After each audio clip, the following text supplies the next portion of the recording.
Vamos dar início à segunda parte da aula de vitamina, de suplementação. Vou falar um pouquinho agora sobre a suplementação de vitaminas e minerais no esporte. Né? Será que a ingestão adequada de micronutrientes é importante para o desempenho físico e para a saúde do atleta? A resposta a essa pergunta ela é óbvia, né? Claro que sim. A gente tem as vitaminas e os minerais aí como importantes cofatores de diversas enzimas que fazem parte das nossas vias metabólicas e que são aceleradas durante o exercício físico. Então, de fato, a ingestão adequada de micronutrientes, seja vitaminas ou minerais, ela vai ser importante tanto para o desempenho físico quanto para a boa saúde. Se a gente pensar durante o exercício físico, a gente tem aceleração das vias metabólicas de produção de energia. Né? A riboflavina, por exemplo, participa do FAD, a niacina participa do NAD, o ácido pantotênico da acetilcoenzima A, importantíssimo no metabolismo aeróbio, a vitamina B6, importantíssima na glicogenólise. Então, de fato, as vitaminas e minerais elas são importantes. Só que o que não está claro na literatura é que se o atleta, por praticar o exercício físico, acelerar essas vias em determinados momentos, se ele teria uma necessidade maior do que pessoas não atletas. Será que ele vai ter uma melhora no rendimento ou ele vai necessitar de uma ingestão acima da RDA? Isso a literatura científica não está conseguindo mostrar para a gente, tá? Na verdade, o que a gente vê aí na literatura, né? Falar aqui de duas sociedades importantes, a Sociedade Brasileira de Medicina do Esporte, por exemplo, ela fala assim, ó, não tem evidência de que a suplementação desse micronutriente vai melhorar o desempenho físico, salvo, né, exceto se o sujeito apresentar uma deficiência. Se ele tiver uma deficiência, parece óbvio também pensar que a suplementação vai ajudar a corrigir essa deficiência e vai ajudar no funcionamento normal das nossas vias metabólicas e, consequentemente, pode ter alguma influência no desempenho físico. Mas estando o sujeito com a condição adequada, com o estado adequado de vitaminas e minerais, de todas elas, ele não vai ter nenhum benefício, né? Pelo menos a expectativa é essa, se ele fizer uso de uma suplementação. Então, o que a Sociedade Brasileira de Medicina do Esporte sugere? É que o sujeito melhore a qualidade da dieta. Né? E melhorando a qualidade da dieta, ele vai poder ingerir as quantidades adequadas de todos os micronutrientes. Né? E isso deve ser feito com base nas IDRs. Ou seja, a gente vai fornecer para ele o mesmo valor que é fornecido para um indivíduo não atleta, que é aquele valor de RDA. Isso na hora de fazer a prescrição. O colégio americano também ele vai numa linha parecida. Né? Ele fala que nenhuma suplementação de vitamina ou mineral será necessária se o sujeito estiver ingerindo quantidades adequadas de energia proveniente de alimentos variados, ou seja, ele não está fazendo uma restrição energética, ele faz uma ingestão alimentar equilibrada, né? Faz um dos princípios da dieta saudável, chama-se diversidade. Diversidade quer dizer que você ingerir diversos alimentos diferentes, porque os alimentos têm composições diferentes, eles vão fornecer mais uma vitamina ou outro mineral, e aí você vai ao longo do dia fazendo uma ingestão diversificada de alimentos, atingir os valores necessários de cada micronutriente. E ainda o Colégio Americano coloca que a suplementação de micronutrientes ela pode ser necessária se o sujeito estiver fazendo restrição energética ou tiver deficiência também, que você vai detectar por meio de exame bioquímico. Né? Por que no caso da restrição energética, principalmente se ela for prolongada, ele pode se beneficiar de uma suplementação? Que na verdade é uma complementação. É porque na restrição energética o valor energético é menor, consequentemente o volume alimentar é menor. Então é mais difícil, né? Você vai ter menos alimento ao longo do dia, então é mais difícil você atingir. Aí você vai ter que selecionar mais alimentos que são mais nutritivos para tentar conseguir chegar nos valores de RDA só com a dieta. Nesse caso, a complementação ela pode ser bem-vinda, principalmente quando essa restrição energética é mais longa, né? Ainda o colégio americano, ele coloca aqui que os vegetarianos têm que ter algum cuidado, principalmente em relação a alguns micronutrientes chaves, como ferro. Né? O ferro de maior biodisponibilidade está nas carnes, e o vegetariano não consumindo essas carnes vai ter aquele ferro não M só na dieta dele. Por outro lado, a gente sabe que a vitamina C presente nos vegetais ela melhora bem a biodisponibilidade, talvez compense um pouco, mas tem que ter um pouco mais de cuidado em relação à ingestão de ferro. E lembrando que a deficiência de ferro, né, a anemia por deficiência de ferro é a carência nutricional mais comum no mundo, independente de ser atleta ou não, tá? O cálcio também, porque as melhores fontes de cálcio são os leites derivados. Se for um vegetariano que consuma isso, tudo bem. Mas se for um vegano, ele tem que ter algum cuidado em relação a isso. Embora a gente tenha vegetais verdes escuros que são boas fontes de cálcio também, né? A vitamina D já é um problema mais generalizado, né? Porque os alimentos não são grandes fontes de vitamina D. A maior parte da vitamina D que a gente usa, ela vem da exposição solar. Então é muito mais o cuidado com a exposição solar. Riboflavina também, que está mais presente em carne, zinco também. E a vitamina B12, que é uma vitamina exclusiva de alimentos de origem animal. Então o sujeito tem que ter algum cuidado. Embora ele possa ter alguma compensação de uma produção pela flora intestinal maior, né? Mas o vegetariano, se ele for um vegetariano estrito, né, um vegano, ele não vai estar consumindo a vitamina B12. Então tem que monitorar isso daí. Embora as necessidades de vitamina B12 sejam muito baixinhas, né? E aí o Colégio Americano recomenda, né, consultar um nutricionista esportivo para evitar esses problemas nutricionais, né? A gente espera que consultando o nutricionista o sujeito vai melhorar a qualidade da dieta e vai atingir os valores recomendados desses micronutrientes. O Colégio Americano ainda coloca no último post dele de 2016 alguns alertas importantes. Então ele fala que aqueles atletas que frequentemente fazem restrição energética, que estão sempre em programas extremos de perda de peso, que eliminam um ou mais grupos alimentares de sua dieta, ou que fazem escolhas pobres mesmo em relação de alimentos, né, eles podem estar, né, cronicamente fazendo um consumo de micronutrientes subótimo.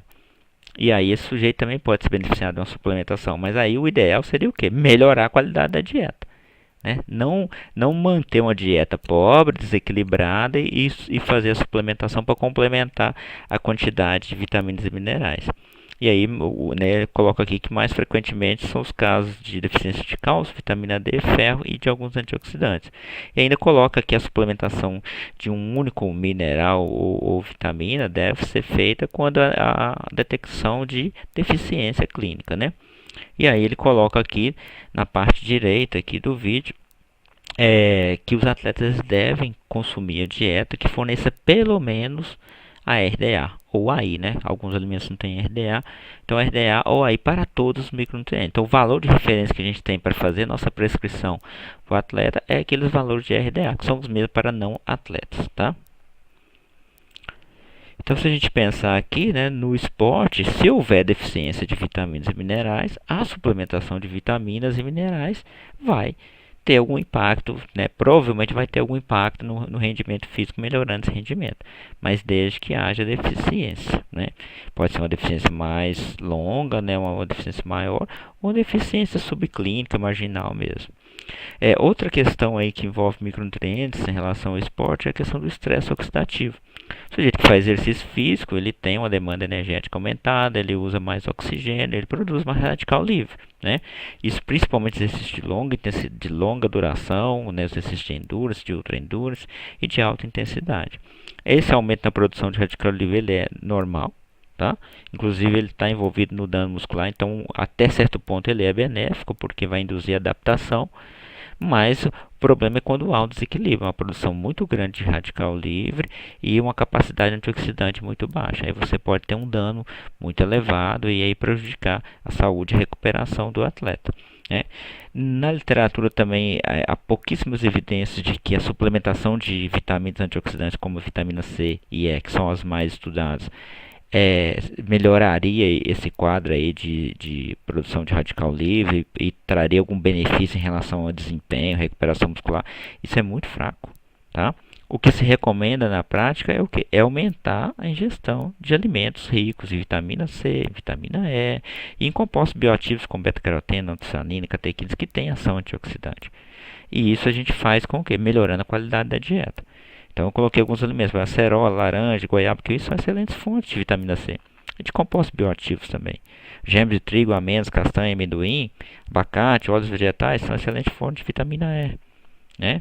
Então, às vezes você inclui um chá verde, por exemplo, é rico em catequina. A uva é rica em antocianina. Então, melhorando a qualidade da dieta, você vai dar um aporte antioxidante maior para esse sujeito. Além disso, o próprio exercício físico por aumentar o radical livre, ele induz uma adaptação, melhorando a capacidade antioxidante endógena. Né? Por exemplo, glutationa peroxidase, você tem aumento na atividade dessas enzimas decorrente do exercício físico. Então não precisa pensar em ficar suplementando esses antioxidantes. A vitamina D é um problema mais generalizado, né? Mas no caso dos atletas, a gente tem a questão da ingestão inadequada e principalmente a baixa exposição solar. E isso para atletas que fazem treinos indoor. Então, um lutador de judô, ele não treina ao ar livre, ele vai treinar dentro de uma sala, né? A exposição ao sol é muito baixa. A maioria das pessoas, de modo geral, se expõe muito pouco ao sol, né? Você está dentro de um ônibus, você está dentro de um carro, você está protegido, né? Você está dentro de uma sala de aula, você está protegido. Você está dentro de um escritório, você está protegido. Então, isso faz com que a gente não tenha uma exposição solar adequada para produzir vitamina D. Por que isso é importante? Porque a maior parte da vitamina D, para atingir as nossas necessidades diárias, vem da exposição solar. Cerca de 90% dos alimentos a gente não tem quantidades muito relevantes, né? Muitos países adotam programas de fortificação de alimentos para cobrir essa deficiência, principalmente países de clima temperado, onde a insolação durante o ano é baixa, né? E a deficiência da vitamina D vai levar a prejuízo à saúde óssea, vai prejudicar a função imune, o sistema nervoso e muscular. Então, a recomendação é aumentar essa exposição solar de maneira controlada, né? E a ingestão de alguns alimentos que vão ajudar também, como óleo de peixe, atum, sardinha, salmão, os ovos, produtos lácteos, fortificados principalmente, tá? Tem várias recomendações sobre exposição solar para a produção de vitamina D, mas uma que está aqui baseado na descrição do Holic é você se expor 15 a 20 minutos, isso se for antes das 10 horas, e 5 a 15 minutos se for entre 10 e 15 horas. Isso 2 a 3 vezes por semana, tá? E considerando que essa exposição vai ser face, né, o rosto descoberto, membro superior, então você teria que estar de camiseta, regata, tá? Não pode ter manga, e membros inferiores expostos, então short. Se você tiver camisa de manga ou uma bermuda mais longa, esse tempo tem que aumentar. Por outro lado também, se você estiver lá na beira da piscina só de sunga, o tempo pode ser menor. Se você deitar, ficar na horizontal, que você aumenta a exposição da área corporal, o tempo pode ser menor. Então é muito variável isso, né? Além disso, se o sujeito tiver pele escura, ele precisa de um tempo de exposição maior, né? Esse tempo aqui, se o sujeito fizer 2, 3 vezes por semana e fizer o exame bioquímico aí, né, a cada 60 dias, ele consegue perceber se ele está atingindo os valores adequados. Houve uma mudança recente aí, num ponto de corte, era de 30 nanogramas, passou para 20, né, considerado normal. Então fica de olho aí que essa vitamina, ela de fato, ela tem tido aí uma prevalência elevada de deficiência por causa dessa baixa exposição ao sol. Só finalizando a questão da vitamina D, o uso do filtro solar, ele elimina quase que totalmente a produção. Então, na hora que for fazer a exposição solar pensando na vitamina D, você não pode estar usando o filtro solar, né? Uma outra deficiência aí que é bastante importante é a deficiência de ferro, né? A anemia por deficiência de ferro é a carência nutricional mais comum no mundo, dependendo de atleta ou não atleta. E por causa do atleta, ela é, né, problemática mesmo. Porque o ferro ele é tão importante para transporte de oxigênio, e além disso atua na produção de oxigênio lá na cadeia transportadora de elétrons. Então, para um sujeito que quando faz exercício tem uma demanda energética aumentada, se ele tiver esse comprometimento, transporte de oxigênio e produção na cadeia transportadora, a situação dele fica complicada. Então, vai causar fadiga precoce, né? Reduz a capacidade aeróbica, a imunidade do sujeito, né? A capacidade de trabalho do sujeito fica diminuída mesmo. E aí tem que fazer suplementação para recuperar. Os atletas de endurance aí, por ter um turnover maior de células vermelhas, eles têm uma propensão maior a desenvolver essa anemia, e principalmente mulheres, né? Por causa da perda menstrual e muitas vezes por dieta restrita, tá? Qual que é a recomendação?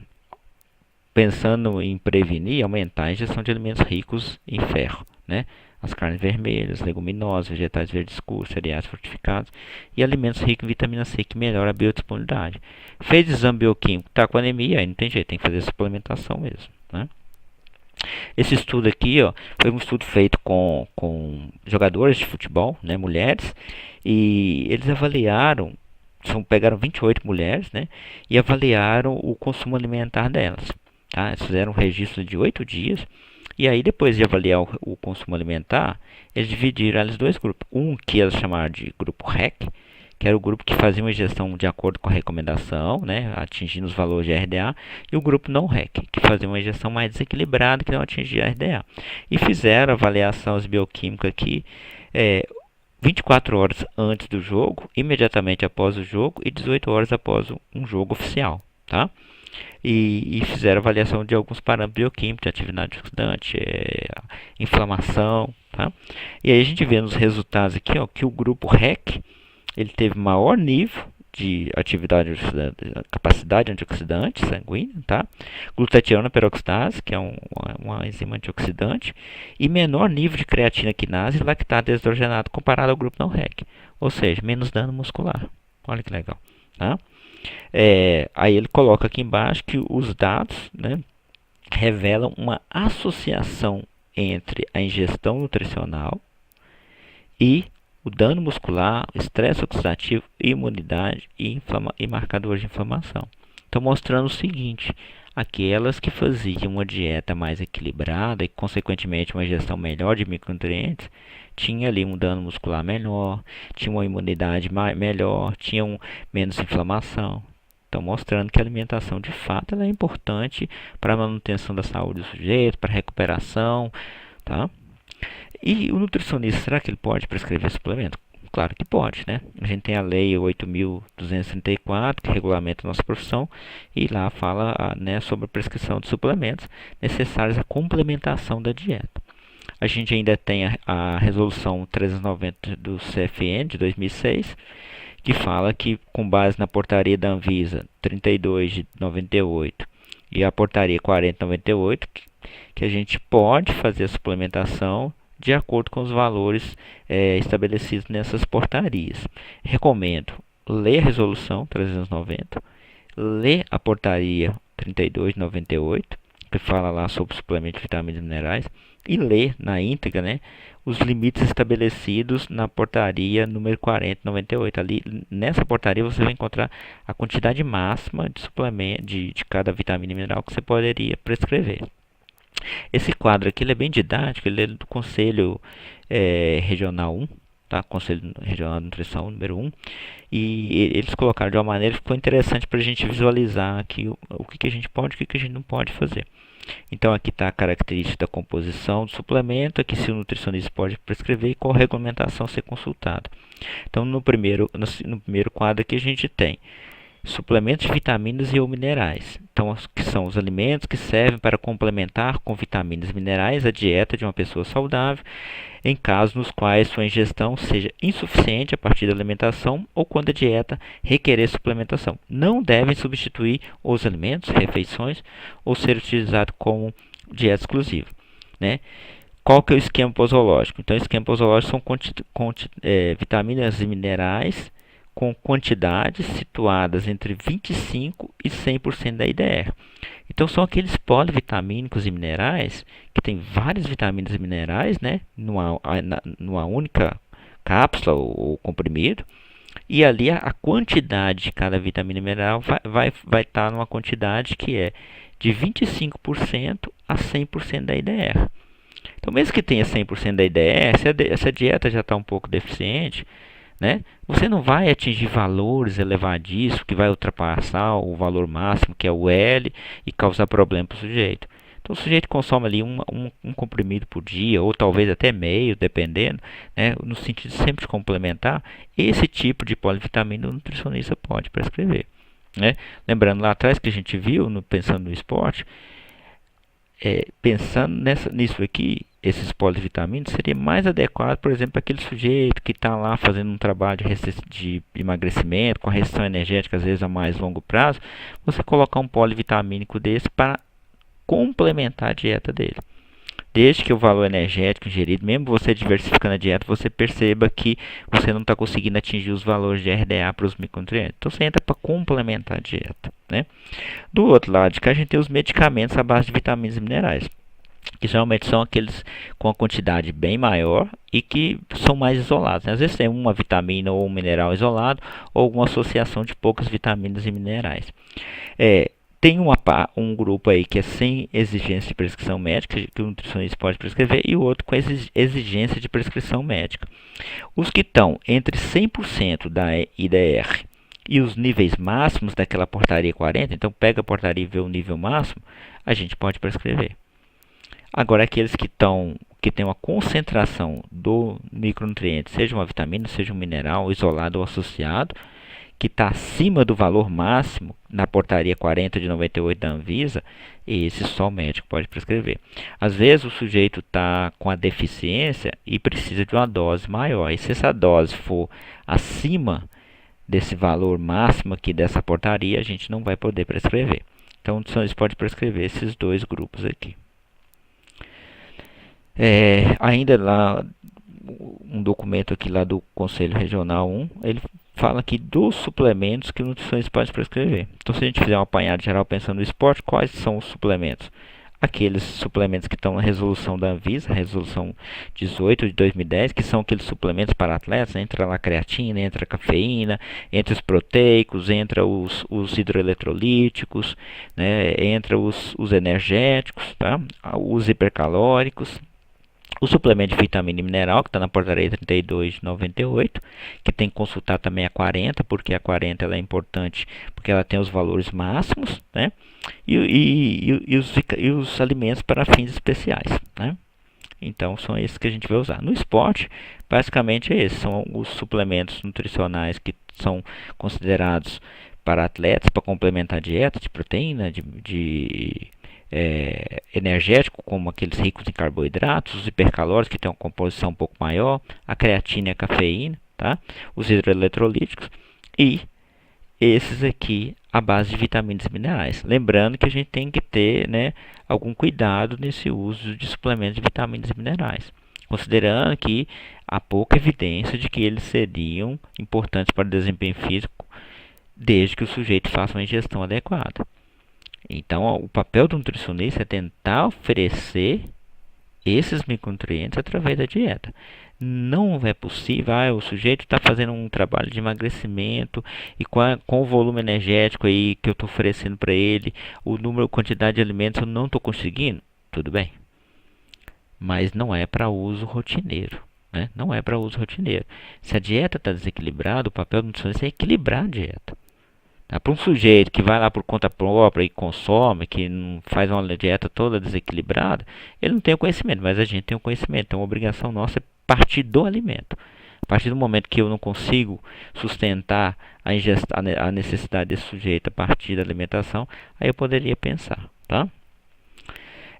Saiu uma recomendação do Conselho Federal sobre prescrição de suplementos nutricionais.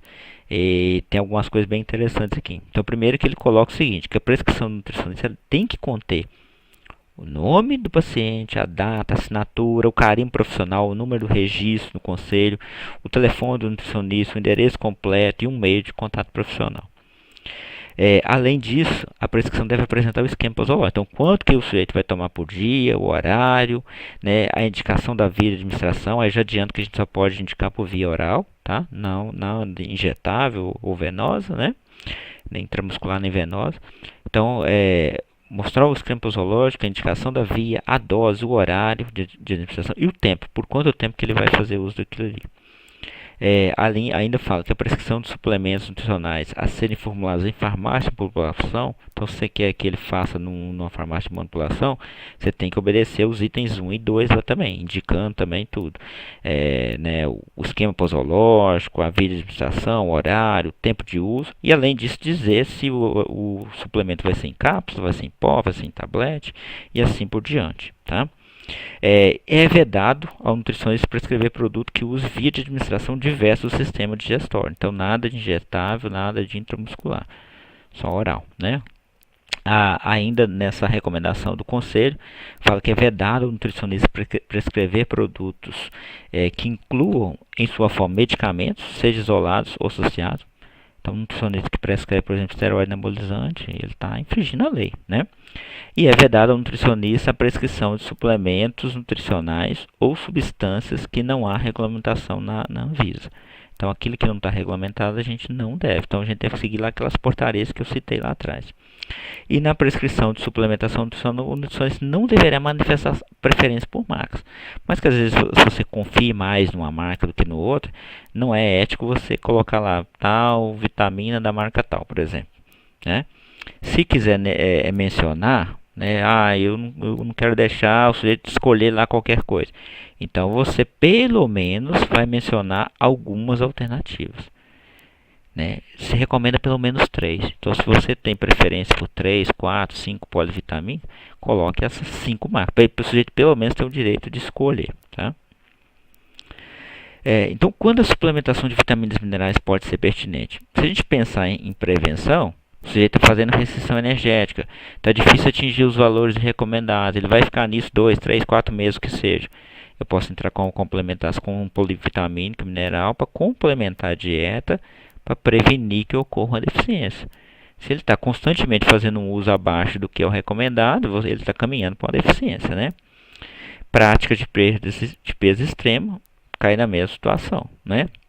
Quando um ou mais grupos alimentares são excluídos da dieta, mas no caso aí, eu acho que isso não é justificativo para o nutricionista, exceto se o sujeito precisar. O sujeito tem intolerância à lactose, tem que tirar produto lácteo. Tem alergia à proteína do leite, tem que tirar o produto lácteo. Aí ele está tirando uma fonte de um mineral importante que é o cálcio, e aí pode ser que ele não consiga atingir com outros alimentos, tá? E quando tem dieta desequilibrada. Mas isso, para o nutricionista também, não é desculpa. Porque se a dieta é desequilibrada e o sujeito vira o seu paciente, você tem que equilibrar a dieta dele. A não ser que seja um sujeito que não consiga comer nada. Isso não tem como, né? E o tratamento? O tratamento é quando você tem uma deficiência ou insuficiência. Isso observado a partir de exames bioquímicos. Os sinais clínicos demoram muito mais tempo a aparecer. Então, exame bioquímico rotineiro, pelo menos uma vez por ano, o sujeito fazendo, ele consegue detectar ali se tem uma deficiência subclínica, marginal ou uma deficiência já aguda mesmo e crônica, né? Outro fator importante aí que deve ser observado em relação aos atletas é a presença de atletas de sexo feminino, é a presença da tríade da mulher atleta, tá? Que é composta por presença de distúrbios alimentares, como bulimia, por exemplo, amenorreia, né, parada da menstruação, e osteoporose. Ela é uma síndrome que ocorre principalmente em adolescentes e mulheres fisicamente ativas, né? As mulheres que sofrem pressão para atingir peso baixo, ter um corpo esbelto e muitas vezes percentual de gorduras que são irreais, né? Às vezes a mulher quer ter 10% de gordura, isso é até fisiologicamente ruim para a mulher, tá? Elas têm um risco maior. E nos esportes, né, está associado aí que aqueles esportes que exigem peso mais baixo e corpo esbelto. Quais são eles? Ginástica, balé. Você tem uma exposição do corpo, né? E isso faz parte ali. Além do desempenho físico, você tem a questão estética, que é valorizada. Então, na ginástica, no balé, na dança, na patinação artística. E os atletas de endurance, que o peso baixo para eles também é importante para o desempenho físico, tá? Obviamente, a presença de qualquer um desses 3 fatores, dos 3 do conjunto, vai prejudicar o desempenho físico e aumentar o risco de mortalidade, né? É recomendado que se reduza as pressões internas e externas. Então, às vezes, o treinador cobra demais, né? A família cobra demais. E aí, se é um atleta jovem, que não tem uma personalidade formada, que tem dificuldade ali, ela vai ali começar a praticar atitudes inadequadas em relação à alimentação, às vezes em relação ao exercício, e aí pode ter essa síndrome instalada. Eu lembro uma vez que eu vi um depoimento de uma ginasta que ela falava assim, ó, chegava lá de manhã para treinar, pesava. Se tivesse 200 gramas a mais, o treinador mandava ficar o dia inteiro sem comer. Então são práticas que não são adequadas, né? Mulheres que tiver qualquer um desses componentes devem ser investigadas, né? Se tiver apresentando alteração menstrual, padrão alterado de alimentação, perda de peso corporal principalmente mais intensa, alguma arritmia cardíaca, depressão ou fratura por estresse, pode estar associada a essa síndrome aí, tá? Nós vamos fechar aqui essa parte e depois a gente vai entrar na suplementação, nos suplementos nutricionais, principalmente aqueles que fazem parte da resolução da Anvisa, né? Resolução 18/2010 da Anvisa. Vamos iniciar falando da creatina.